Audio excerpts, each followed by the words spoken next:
Hoy hablaremos sobre el proceso de construcción del universo. En el seno de Sofía, usando el éter del pleroma y sus eternas ideas matrices. Es decir, vamos a hablar de lo que sería la primera creación.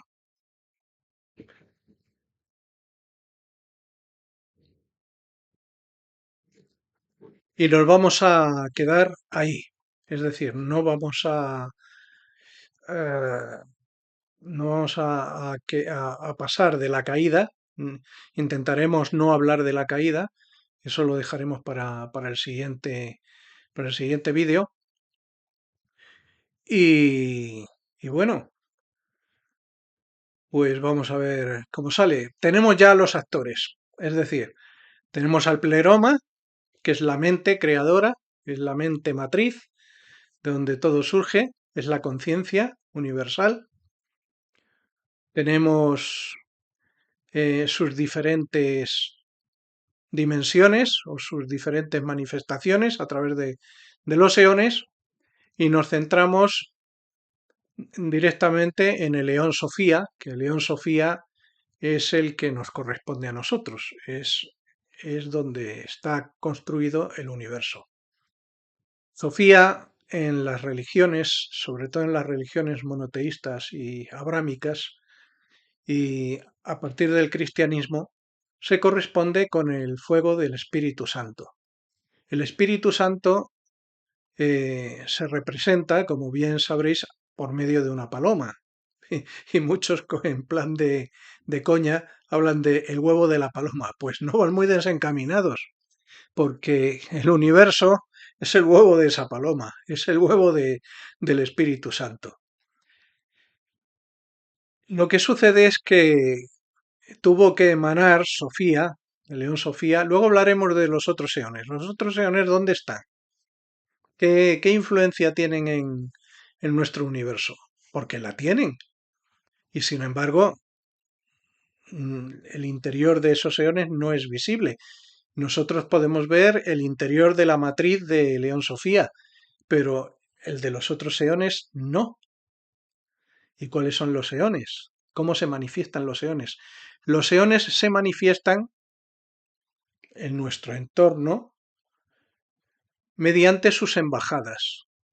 Embajadas. Es decir, cada eón tiene su embajada dentro de otro eón y todos los eones tienen una embajada en cada uno de los eones. ¿Y cuáles son esas embajadas? Las estrellas. Cada estrella está comunicada con un agujero de gusano con su propio eón. Y todas las estrellas que veis en el firmamento, cientos de miles, millones, hasta el infinito, porque son infinitos, recordad, son las embajadas de los eones. No las galaxias, recordad, no las galaxias, ni los sistemas planetarios, sino lo que es la estrella en sí. ¿eh? Luego cada estrella tendrá su sistema planetario y tendrá su vida y todo lo que sea. ¿Vale? Aquí nuestro eón se manifiesta mediante Gaia, la Tierra, que sería la matriz de Sofía, y el Sol. ¿Vale? Pero en nuestro sistema planetario, pero lo que es el universo es la galaxia completa, ¿eh? La galaxia completa, incluso con sus embajadas. Es como os pondría el ejemplo en un país. En un país, pues hay un montón de embajadas de otros países externos. Esas embajadas se podría decir que son territorio extranjero, pero físicamente se encuentran en territorio nacional. Aquí sucede exactamente lo mismo. Es decir, aunque las estrellas sean embajadas de otros eones, sin embargo, el territorio que pisan, o sea, el territorio que ocupan, es de nuestro propio eón, Sofía, ¿vale? Entonces, según la mitología, ya lo hemos contado, pero seguiremos insistiendo. eh, Quien tiene la idea de construir ese universo o ese huevo cósmico que dará en el futuro lugar a otro ser, que, es que será otro eón en el futuro, y que en la tradición gnóstica es el Cristo cósmico, o el Adán Kadmón en la tradición cabalística judía.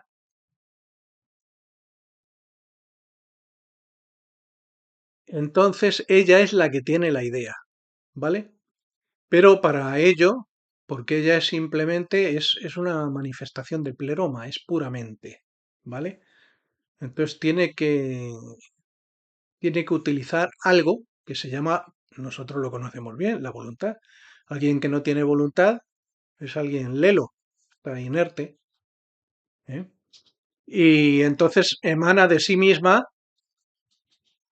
al demiurgo, al verbo creador, para que autoinseminarse. Esto los biólogos lo conocerían como paternogénesis o algo así. Es decir, que no necesitas de dos sesos para poder procrear. Entonces, la función básicamente del demiurgo es esa, de crear un huevo separado en el interior del seno de Sofía, pero separado mediante una membrana. Ya hemos hablado muchas veces que esa membrana, ¿eh? Los rosacruces la conocen como, eh, vamos a ver, los científicos lo conocen como el plano cuántico, ¿vale?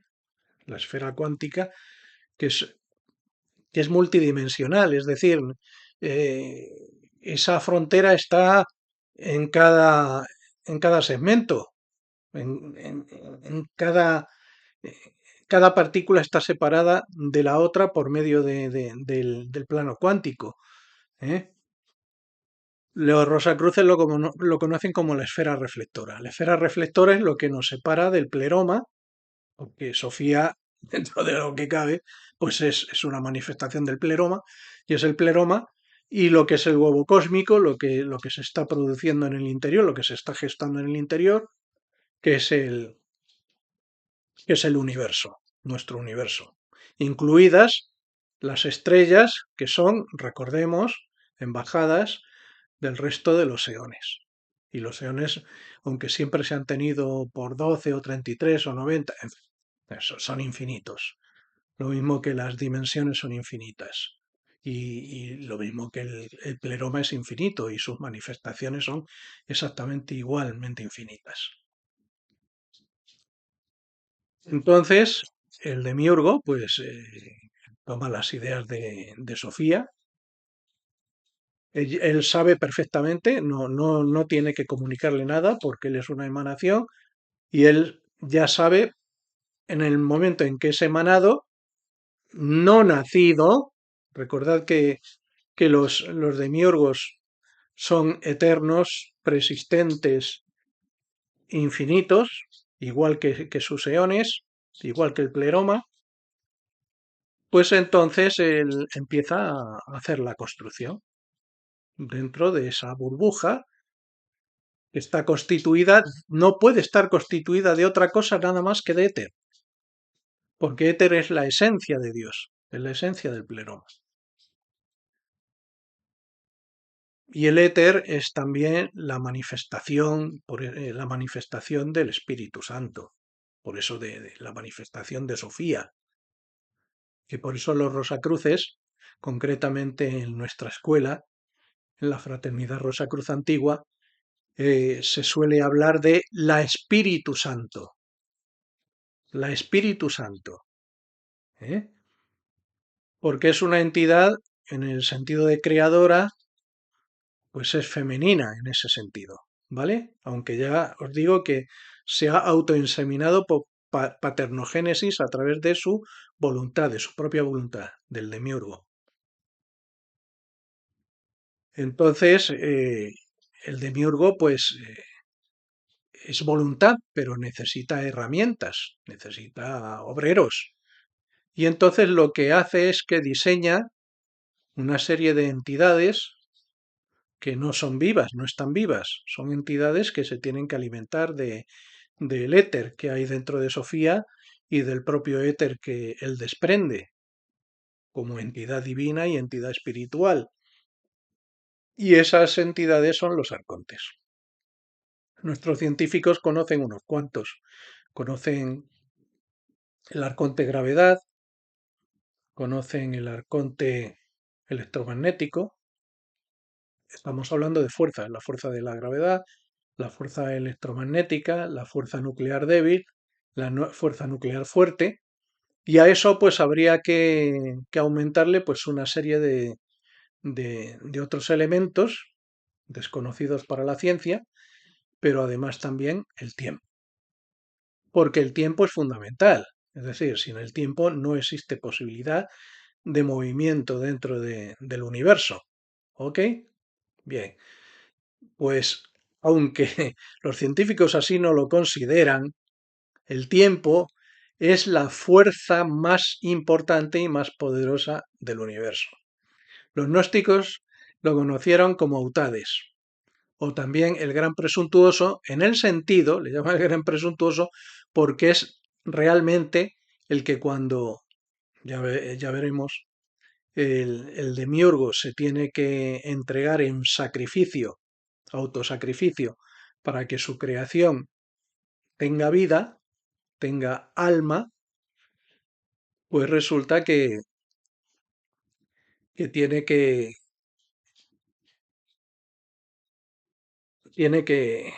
vamos a ver cómo se dice esto. A ver, eh, tirando por lo sano. Eh, Hay estas cosas, es que por un lado los perros, por otro lado que se sale uno del esquema mental y luego al final pues cuesta trabajo retornar al tema. Pero vamos, lo que tratamos de decir es que el demiurgo, que es el que da la vida a la creación, una vez que la ha diseñado, él lo que ha hecho simplemente ha sido coger las ideas que ya existen dentro de Sofía, que es el pleroma, las ideas de Sofía, las ha traído dentro de la burbuja, ¿eh? Y les ha dado forma material, con un éter disminuido. O sea, vamos a ver, no es que sea disminuido, sí, con una frecuencia más baja. ¿De acuerdo? Porque el éter puede tener diferentes niveles de vibración, ¿vale? Entonces la vibración que hay en el pleroma es una vibración altísima. Ahora mismo, si tuviésemos el éter del pleroma estuviera funcionando dentro de nuestro universo, todo entraría en ignición, porque es un éter de una vibración elevadísima. Por eso también se representa al Espíritu Santo, se le representa como una llama de fuego, ¿eh? Se la representa como paloma, en el sentido de que es la madre creadora. Solamente le falta el huevo que los cachondos y los graciosos le suelen poner. Y por otro lado, el fuego, ¿vale? El fuego del poder, porque todo está formado a través de diferentes vibraciones de éter que a nivel de la materia, cuando entran ya a del nivel cuántico para formar lo que son los átomos, moléculas y todo esto, es todo a través de lo que ahora nuestros científicos han averiguado como el campo de Higgs, que era lo que desde la época de Grecia se ha conocido toda la vida como el éter. En fin, pero vamos a decir, es el éter más grosero de todos, ¿no? Es de donde a partir del campo de Higgs, anteriormente las partículas no tienen masa, con lo cual es como si no existieran, es como si fuera la nada, y a partir de que entran en contacto con el campo de Higgs, a través del bosón de Higgs, toman masa y entonces van formándose los átomos y luego los átomos las moléculas y las moléculas pues los cuerpos, tal y como los conocemos. ¿vale?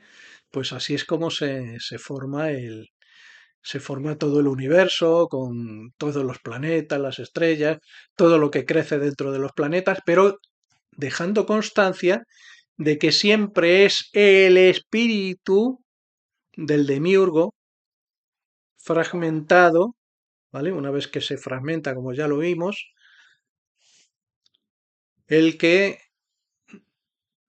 mueve toda esa materia formada de éter, ¿vale? Lo que le da la vida, la, los sentimientos y los tienen, las emociones, la inteligencia, la conciencia, ¿vale?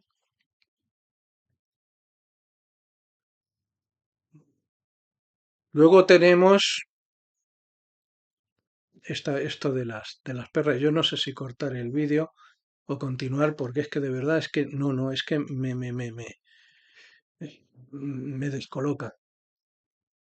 Eh, en fin, una vez que...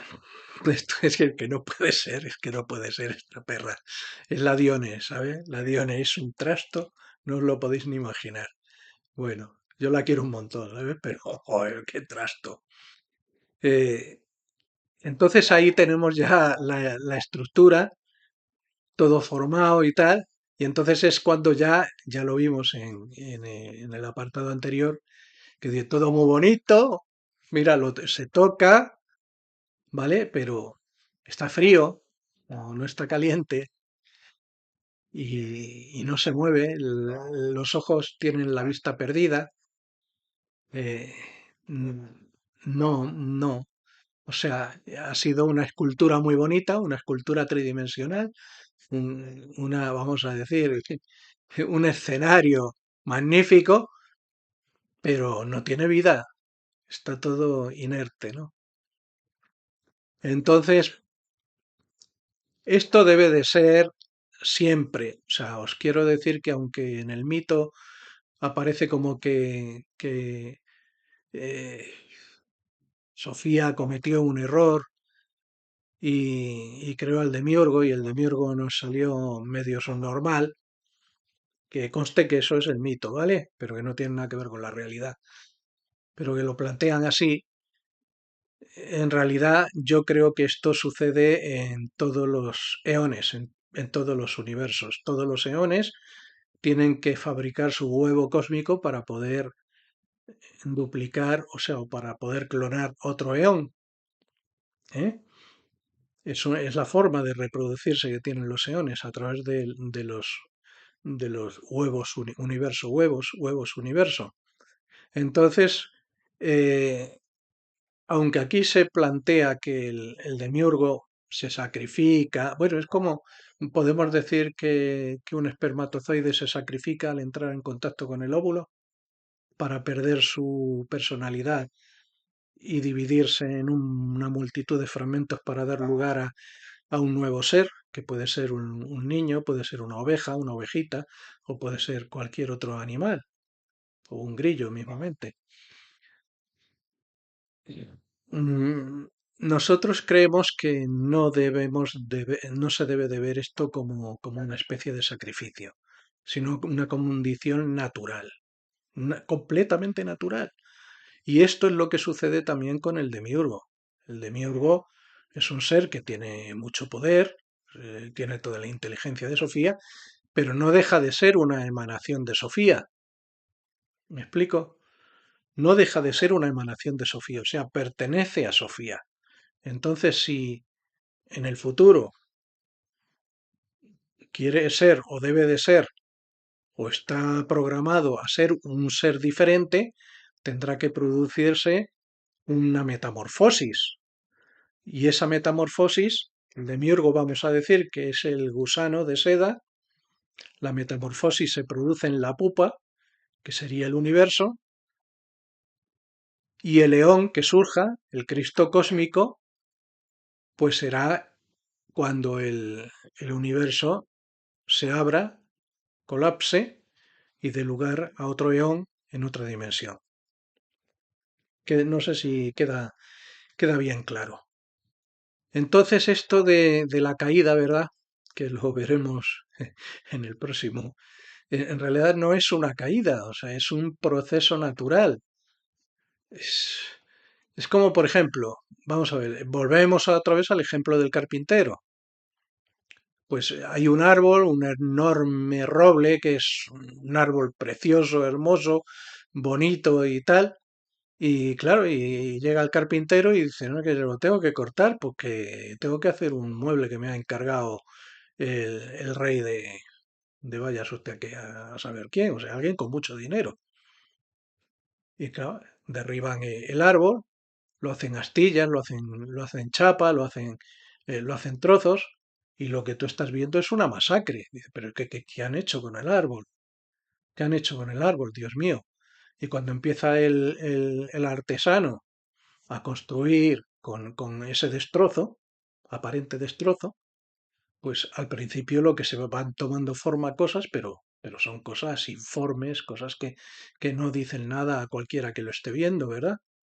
Hasta que al final, pues termina el artesano de construirlo todo, de darle los últimos toques de barniz, tras haberlo afinado con lija y tal. Y claro, y al final dice, ¿será posible que de ese árbol haya salido este mueble, esta obra de arte tan maravillosa y perfecta? Pues esa es la situación, esa es la situación en la que nos encontramos. Y el resultado final, pues será eso. Entonces no entendemos que haya una caída. Lo mismo, y los arcontes, pues son los amanuenses, las herramientas el aparellaje que ha utilizado el demiurgo para construir, por ejemplo, pues, ¿qué te voy a decir yo? Las fuerzas estas de las que estamos hablando, pues son los pilares, como serían los pilares de una casa, para que la casa no se caiga abajo, o sea, se tendrá que estar sustentada sobre algo. Entonces hay unos pilares, hay unas vigas, unas crucetas, sobre las que todo el entramado está, pues eso serían los arcontes. Eh, los arcontes se alimentan, como ya vimos en la conferencia anterior o en la charla anterior, ya vimos que se alimentan de los seres poseedores de éter, que son los seres espirituales, ¿vale?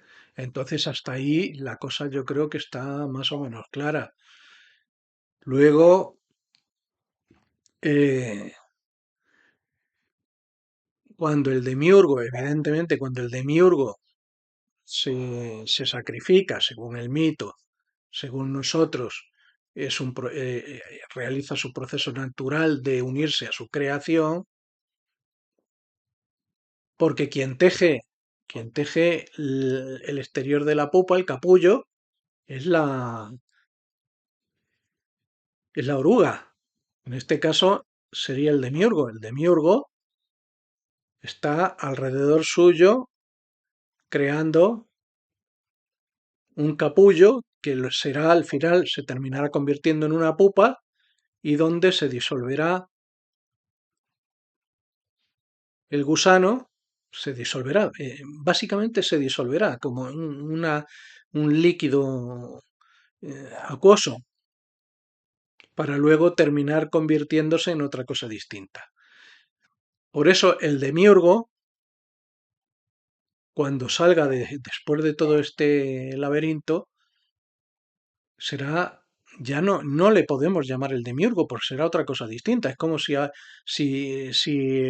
el gusano, después de haber hecho su capullo, haber estado durante un tiempo dentro de la pupa en transformación y saliendo de ella en forma de mariposa, es como diciéndole, mira el gusano. Pues no, estamos hablando de que ya no es un gusano, es una mariposa, ¿vale? Entonces ya no es el demiurgo.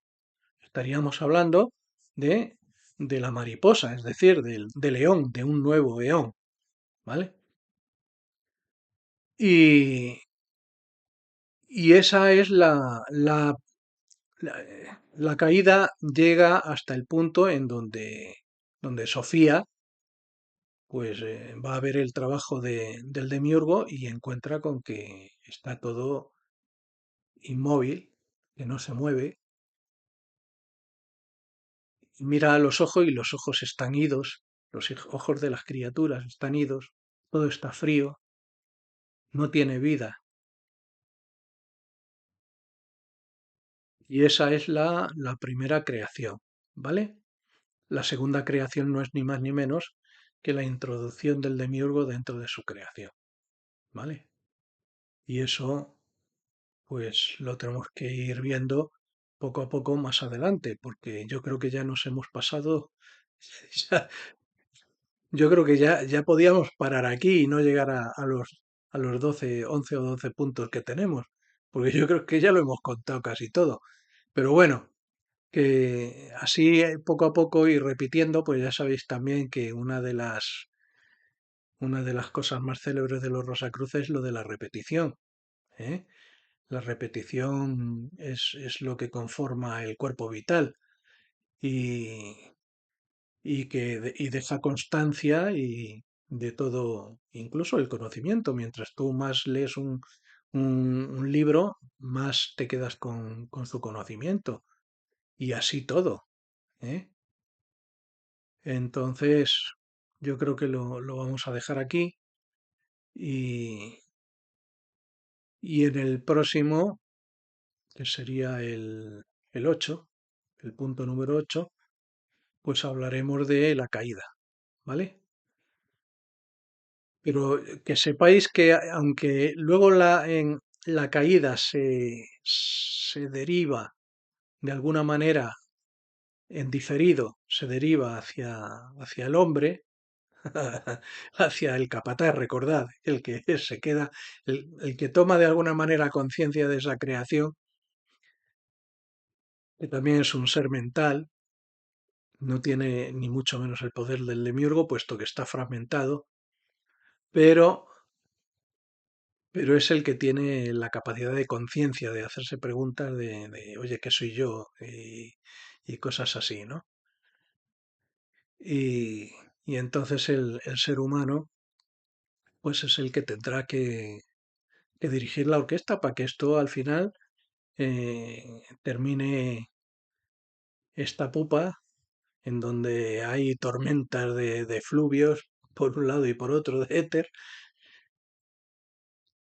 que forman una especie de infiernillo, es un infernillo, es un Atanor. Pues al final dé lugar a- a esa criatura maravillosa que tiene que nacer y que es el hijo, de alguna manera, un hijo de Sofía, ¿vale? Del Espíritu Santo. Y por eso se dice que el hijo tiene un padre y una madre, claro. El hijo tiene un padre que es el pleroma y una madre que es la Espíritu Santo o Sofía, ¿vale? Pero que en el fondo es un único ser y que está constituido de una sola sustancia, éter. Una sustancia que, como ya hemos dicho, en el pleroma tiene una vibración determinada, muy elevada, elevadísima, y que sin embargo, pues dentro de la burbuja espaciotemporal, pues tiene diferentes niveles de vibración. Unos niveles de vibración más altos, otros más bajos. Y, y bueno, pues ya seguiremos hablando, porque también tenemos que hablar de la función de los arcontes, pero los arcontes ya hemos dicho que son los pilares, más o menos, los que van a mantener la creación, y evidentemente tienen un poder de autorreparación. Ellos, o sea, decir, bueno, es que están construidos para que tengan una duración limitada, se extingan y se acabó, ¿no? Y el universo se venga abajo. No, esto no funciona así. Estos tienen, es decir, los arcontes tienen una programación exclusiva para que todo siga un proceso determinado y, y no se salga del guión, ¿vale? Y no se salga del guión. Esa es la expresión. Bueno, muchachos, pues yo creo que lo vamos a dejar aquí. Vamos a ver cómo ha quedado esto.